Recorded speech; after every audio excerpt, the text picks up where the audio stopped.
करिश्मा, रेशमा और मनीषा 3 बहनें हैं। उनका एक भाई भी है, मयंक। मयंक अपनी बहनों को बहुत प्यार करता है, लेकिन मयंक की पत्नी सविता इस मामले में मयंक से बिल्कुल ही अलग है। वो अपनी ननदों का जितना बुरा कर सकती है उतना बुरा करती ही रहती है और अपनी ननदों पर हुक्म भी चलाती है। करिश्मा, करिश्मा, तुमने अभी तक नाश्ता नहीं बनाया? तुम्हारे भैया को ऑफिस जाने में देर हो रही है। हाँ भाभी, बस अभी बनाती हूँ। करिश्मा, तुम ये ढीलापन छोड़ दो। कल को पराये घर जाना है। वहाँ अगर तुम इस तरह से काम करोगी तो लोग क्या कहेंगे कि माँ ने और भाभी ने कुछ सिखाया नहीं। और तुम्हारी दोनों बहनें कहाँ हैं? रेशमा मार्केट गई है और मनीषा सो रही है। क्या? सुबह के 8 बज रहे हैं और ये महारानी अभी भी सो रही है? ये कहते हुए सविता अपनी सास दुर्गा देवी के पास जाती है। माँ जी, देख रही हो अपनी बेटियों के तौर तरीके? क्या हुआ बहू, सुबह सुबह क्या कर दिया मेरी बेटियों ने? अरे एक तो अभी अभी उठकर किचन में गई है, दूसरी सुबह सुबह बाहर चली गई और तीसरी अभी तक सो रही है। क्या करूं मैं इन तीनों का, मैं तो परेशान हो गई हूँ। जा जाकर उठा उसे और रेशमा से मैं बात करती हूँ। सविता सीधा मनीषा के कमरे में जाती है और उससे कहती है, महारानी जल्दी उठो, सूरज सर पर आ गया है। भाभी थोड़ी देर और सोने दो ना, मैं रात को लेट सोई थी। वो क्या ना, यूनिट टेस्ट चल रहे हैं। शराफत से उठती है या नहीं, या फिर पानी की भरी बाल्टी डालूं तेरे ऊपर? नहीं नहीं भाभी, मुझे बिस्तर में नहीं नहाना, उठती हूँ मैं। मनीषा जल्दी से उठकर बाथरूम में चली जाती है। सभी आराम से बैठकर नाश्ता कर रहे होते कि तभी रेशमा बाजार से हाथ में सामान लिए आ जाती है। रेशमा को देखते ही सविता उस पर बरस पड़ती है। लो, आ गई महारानी। ऐसा भी क्या सामान लाना था जो सुबह आंख मलते ही बाजार की तरफ रवाना हो गई? भाभी, कल आप ही तो चीख रही थी कि घर का सारा सामान मुझे ही लाना पड़ता है, घर में किसी को भी किसी काम से कोई लेना देना नहीं है। अब मैं बाजार जाकर सामान ले आई तो आपको इस बात से भी तकलीफ हो रही है? देख रही हो माँ जी, अपनी बेटी की जुबान कैंची से भी तेज चलती है। और मयंक, आप तो कुछ कहेंगे नहीं अपनी लाडली बहन को? रेशमा, अपनी भाभी से ऐसे बात नहीं करते। चलो माफी मांगो। भैया, मैं क्यों माफी मांगू? आप भाभी से बोलिए ना कि हम पर कम हुक्म चलाया करे।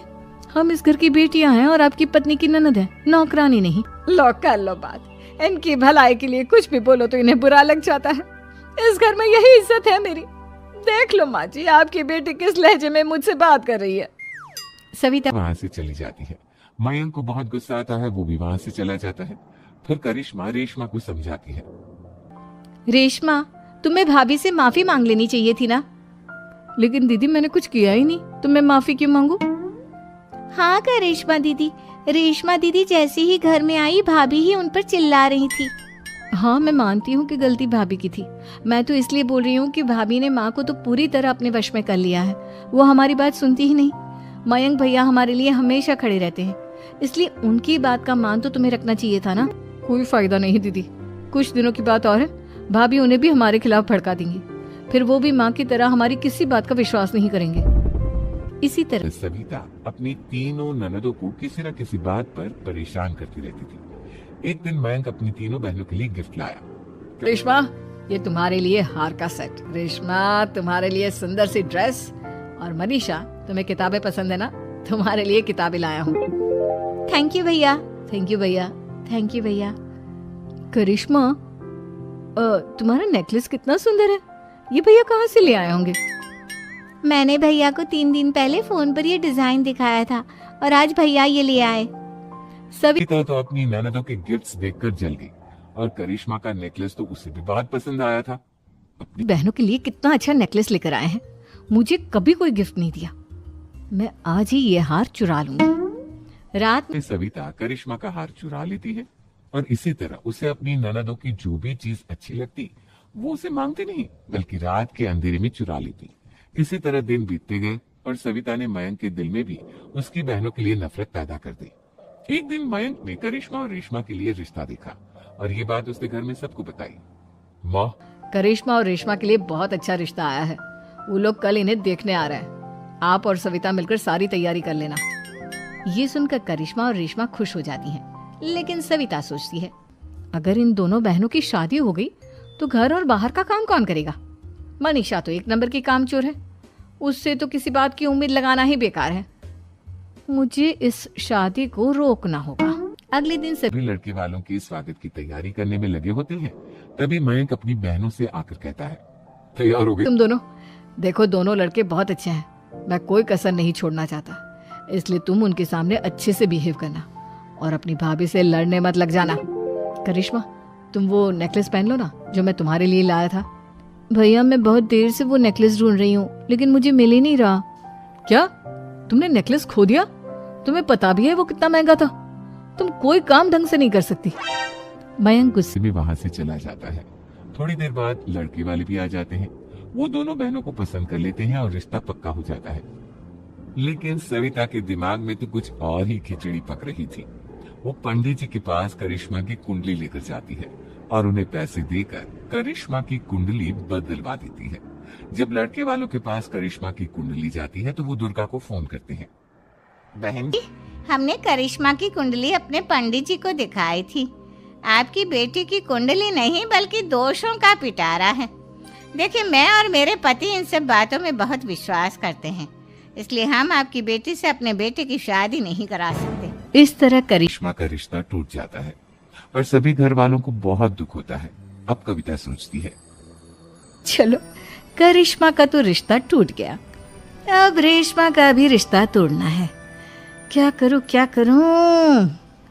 अब सविता आवाज बदलकर किसी अननोन नंबर से रेशमा के होने वाले ससुराल में फोन करती है। हेलो, मैं कौन हूँ कौन नहीं ये आपके लिए जानना जरूरी नहीं, बस इतना सुन लो कि रेशमा का 2 साल से किसी के साथ अफेयर चल रहा है। बस रेशमा का रिश्ता तोड़वाने के लिए सविता का इतना कहना काफी था। अब रेशमा का भी रिश्ता टूट गया। मयंक और दुर्गा देवी ने रेशमा को खूब खरी खोटी सुनाई और उससे बार बार उस लड़के के बारे में पूछने लगे। आप दोनों मुझे क्यों परेशान कर रहे हो? अरे कोई लड़का होगा मेरी लाइफ में तो मैं बताऊंगी ना, जब कोई है ही नहीं तो कहाँ से लाऊं मैं कोई लड़का? तो तेरे होने वाले ससुराल वालों को फोन किसने किया था? माँ मैं नहीं जानती किसने फोन किया था, मैं सच कह रही हूँ। मैं तो पहले ही कह रही थी इसकी लगाम खींच कर रखो, लेकिन मेरी सुनता ही कौन है। आप चुप रहिए भाभी, ये सब आपका ही किया धरा है। अब तीनों बहनों को विश्वास हो जाता है कि ये सब उनकी भाभी ही कर रही है। तीनों बहनें अपनी भाभी को सबक सिखाने के लिए एक वकील कर लेती है और घर में हिस्सा मांग। देखो भैया, माँ बाप की जायदाद में जितना बेटों का हक होता है उतना ही बेटियों का, इसलिए इस घर के 4 हिस्से होंगे और हमें अपना हिस्सा चाहिए। मैंने तुम्हारे लिए क्या क्या नहीं किया और तुम इस घर में हिस्सा मांग रही हो? भैया, आप और माँ हम बहनों की कोई बात नहीं सुनते हो और भाभी हमारी शादी नहीं होने देगी क्योंकि उन्हें लगता है कि आप हमारी शादी में ज्यादा पैसा लगाओगे और उन्हें हम जैसी फ्री की नौकरानी कहाँ मिलेगी। तो हम भाभी के साथ तो रह नहीं सकते, हम बहनों को अपना हिस्सा चाहिए। अरे तुम्हें शर्म आनी चाहिए अपने भाभी पर ऐसा इल्जाम लगाते हुए। वो तुम्हारे बारे में कितना सोचती है। हाँ माँ, भाभी हमारे बारे में बहुत सोचती है, दिन रात बस यही सोचती रहती है कि किस तरह से अपनी तीनों ननदों को परेशान करूं और कभी मुझे पढ़ने भी नहीं देती।